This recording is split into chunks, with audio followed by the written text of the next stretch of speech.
આખરે અંકલેશ્વરમાં રાત્રિના 1:30 વાગ્યે પ્રથમ વરસાદનું આગમન થયું હતું।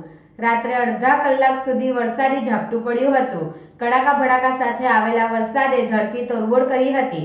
વાતાવરણમાં ઠંડક પ્રસરી સાથે લોકોએ ગરમીમાં રાહત અનુભવી હતી। અંકલેશ્વર તાલુકામાં 15 જૂનના વરસાદના આગમનની આગાહી વચ્ચે સમયસર 15 જૂનના રાત્રિના 2 વાગ્યા જેવું વરસાદનું આગમન થયું હતું। રાત્રિના 1.5 કલાક મેઘરાજાની કડાકા ભડાકા સાથે સવારી આવી પહોંચી હતી। પ્રથમ ધીમી ઘર સાથે શરૂ થયેલા વરસાદે થોડીવારમાં જ ધમધમાટી બોલાવી હતી અને અડધા કલાક સુધી મેઘ વરસ્યો હતો। જોરદાર વરસાદી ઝાપટા સાથે સિઝનનો પ્રથમ વરસાદ રાત્રિમાં નોંધાયો હતો, જેને લઈ વાતાવરણમાં ઠંડક પ્રસરી જવા પામી હતી।